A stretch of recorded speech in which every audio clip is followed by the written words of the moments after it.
नमस्कार. आस्था लर्न्स या आमच्या एज्युकेशन चॅनेलमध्ये सर्वांचं स्वागत. आज आपण एका वेगळ्या विषयावर चर्चा करणार आहोत आणि तो विषय म्हणजे आपल्या शरीराशी आणि शारीरिक गुणधर्माशी, मानसिक गुणधर्माशी, भावनिक आणि बौद्धिक गुणधर्माशी संबंधित आहे. प्रत्येकाला माहिती असायला हवे की आपल्या शरीरामध्ये आपल्या 254 पूर्वजांचे जनुकीय गुणधर्म आहेत.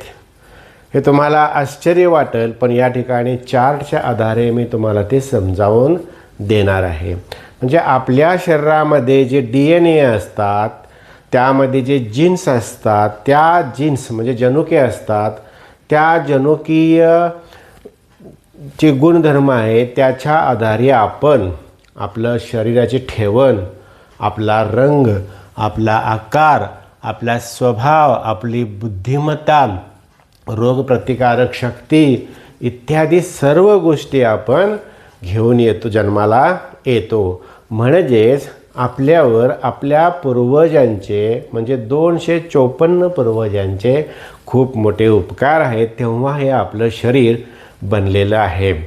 आता हे जे शरीर आपलं बनलेलं आहे आपल्या पूर्वजांपासून, ते कसं टक्केवारी त्यांची नेमकी काय आहे आणि किती टक्केवारी प्रत्येक पूर्वजाकडून आपल्याकडे येते ते आपण आता पाहायचं आहे. आपला जो जन्म होतो तो आई आणि बाबांपासून होतो.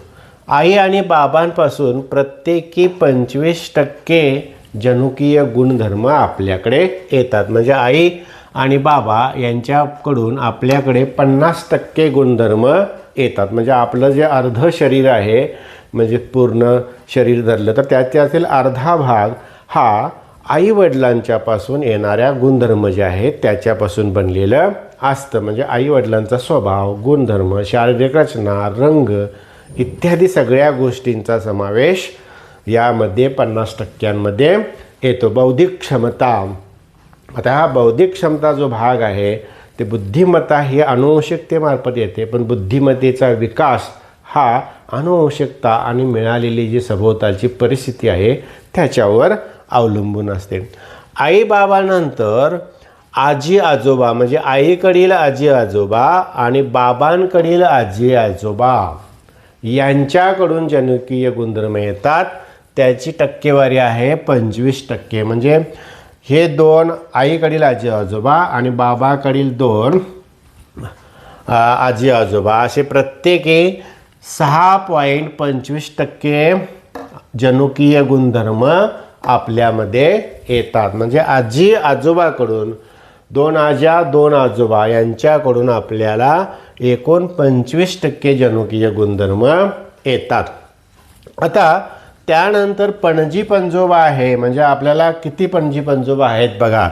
आईकडले पणजी आईचे आईवडील, म्हणजे आजीचे आईवडील, आजोबांचे आईवडील, ह्या दुसऱ्या आजीचे आईवडील आणि दुसऱ्या आजोबांचे आईवडील असे एकूण इथं 4 आजी आजोबा आहेत. तर पंजोबा आपल्याकडे 8 आहेत. पणजी आणि पंजोबा मिळून 8 आहेत. या पणजी पंजोबाकडून म्हणजे 8 पणजी पंजोबाकडून आपल्याकडे 12.5% जनुकीय गुणधर्म येतात. पणजी पंजोबाकडून 12.5% म्हणजे प्रत्येकी 1.56% इतके गुणधर्म आपल्याकडे येतात. म्हणजे इथं 1% म्हणजे नगण्य वाटत असेल तर टोटल आपल्याला जे पणजी पंजोबाकडून येणारे जे गुणधर्म आहेत ते 12.5% आहेत. आता त्यानंतर पणजी पंजोबांचे प्रत्येकाचे आई वडील म्हणजे खापर पंजोबा 8 पणजी पंजोबा आहेत. म्हणजे त्यांचे प्रत्येकी आई वडील झाले खापर पंजोबा आणि खापर पणजी मिळून 16 झालेत. या 16 खापर पणजी पंजोबांकडून आपल्याला 6.25% जनुकीय गुणधर्म आपल्याकडे येतात. आता 6.25% त्याचे जर 16 केलं तरी नगण्य जरी वाटत असलं तर सर्वांचे मिळून आपल्याला थोडेफार कमी अधिक प्रमाणात एकूण 6.25% गुणधर्म येतात.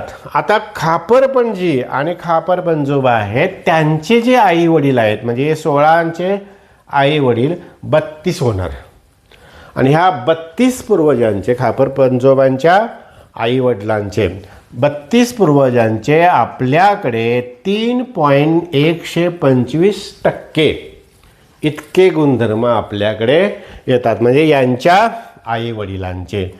परत म्हणजे ते एकूण किती आहेत 32. आता बघा त्यांच्या आई वडिलांचे म्हणजे त्यांच्या आई वडील 32 खापर पंजोबांचे आई वडील 32 त्यांचे आई वडील किती झाले 64 झाले आणि या 64 लोकांचे आपल्या प्रत्येकी आपल्याकडे किती येणार सर्वांचे मिळून 1.5625% एवढे गुणधर्म 64 लोकांचे मिळून 1 पॉईंट म्हणजे साधारणतः 1.5% सर्वांचे मिळून गुणधर्म आपल्याकडे आहेत.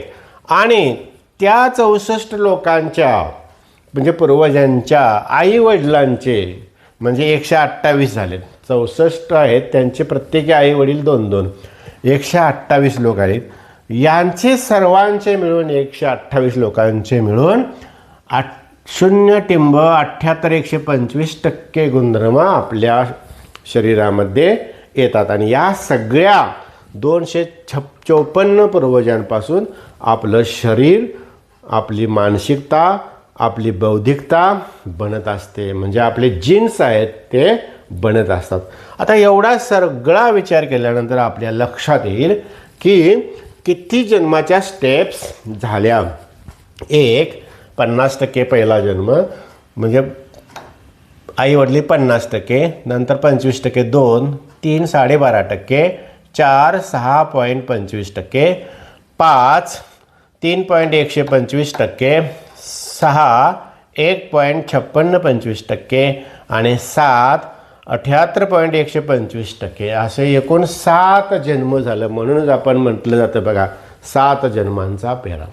म्हणजे आपले जे 7 पूर्वज आहेत आपले जे 7 पूर्वज आहेत म्हणजे 7 जन्मांचे जे पूर्वज आहेत ते सगळे जनुकीय आपल्यामध्ये येतात. 8वे पूर्वज आहेत त्याच्याकडील आपल्याकडे गुणधर्म येत नाहीत. म्हणूनच 7 जन्मांचा फेरा असं म्हटलं जातं.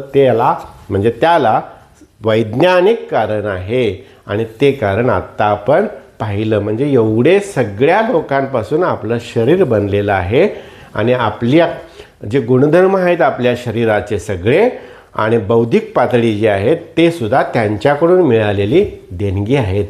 या सर्व पूर्वजांचा आपल्यावर खूप मोठे उपकार आहेत. नक्कीच ही तुम्हाला माहिती नवीन मिळाली असेल, तुम्हाला ही आवडली असेल आणि तुम्हाला आवडला असेल तर आमचं चॅनेल नक्कीच तुम्ही सबस्क्राईब करा आणि वेगवेगळ्या अशाच प्रकारच्या माहितीसाठी तुम्ही आमचं चॅनेल लाईक करा आणि बेल आयकॉनवर क्लिक करा. धन्यवाद.